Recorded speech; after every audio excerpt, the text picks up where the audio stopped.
Aperçu généré par IA.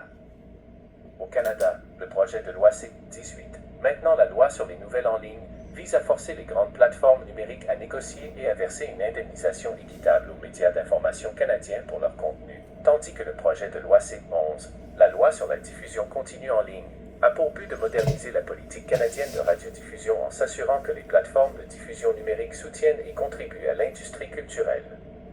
Canadienne.il est important de noter que C-18 est une loi fédérale, tandis que la référence à C-11 dans les résultats provient de la loi fédérale adoptée en 2023 et non d'une loi québécoise.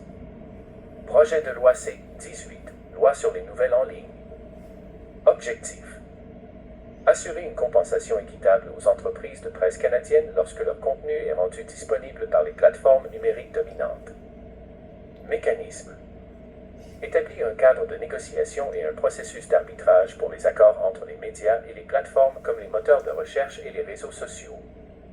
Réglementation: le Conseil de la radiodiffusion et des télécommunications canadiennes, CRTC, est chargé de l'application et du contrôle de la loi. Impact: a incité des réactions fortes des géants du web, menant même à des blocages de contenu d'actualité par des plateformes comme Meta. Projet de loi C-11, loi sur la diffusion continue en ligne. Objectif: moderniser la politique canadienne de radiodiffusion en l'appliquant au web et en s'assurant que les plateformes de diffusion numérique contribuent à l'industrie culturelle canadienne. Mécanisme: exige des plateformes comme Netflix et Spotify de soutenir la production canadienne, de réinvestir des revenus et de valoriser le contenu canadien.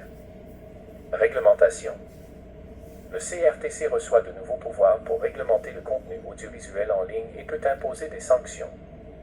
Important à noter: les lois C-11 et C-18 sont des lois fédérales adoptées par le gouvernement du Canada.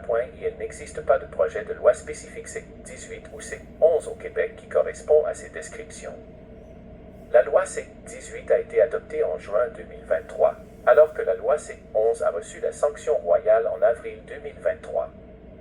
Projet de loi C-11, loi édictant la loi sur la protection de la 2 décembre 2020, elle est présentée en vue d'aider à éclairer le débat public et parlementaire relativement au projet de loi. Astérisque aperçu. Department of Justice Canada. Projet de loi C-18, loi concernant les plateformes de communication en ligne rendant disponible du contenu de nouvelles aux personnes se trouvant au Canada. Department of Justice Canada. Décrypter Bill C-11 in Canada, Censorship 11 Horizon. 17 octobre 2022, je sais 21 C-11 et 12 C-13. Bien. En fait, on gagne tous à mieux connaître le projet de loi C-11. Baptisé loi. YouTube. Radio-Canada Info. Tout affiché. Les réponses de l'IA peuvent contenir des erreurs. Pour obtenir des conseils juridiques, consultez un professionnel. En savoir plus. Projet de loi C-18, loi concernant les plateformes de Department of Justice Canada. https://www.justice.gc.ca Charte C-18.1. La loi vise à réglementer les intermédiaires de nouvelles numériques qui rendent disponible du contenu de nouvelles produits par des médias d'information. Plus de questions à poser. La loi sur les nouvelles en ligne, auparavant le projet de loi C-18, a été adopté le 22 juin 2023. La loi vise à aider les organes de presse canadiens à conclure des accords commerciaux équitables avec les plus grandes plateformes en ligne, comme les moteurs de recherche et les sites de médias sociaux. Mise en œuvre de la loi sur les nouvelles en ligne, CRTC.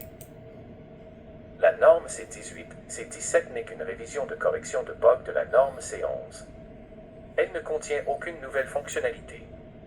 La norme C-11 incluait de nouvelles fonctionnalités comme le trading et quelques modifications par rapport à la norme C-99, notamment la suppression des tableaux de longueur variable. 18 février 2020.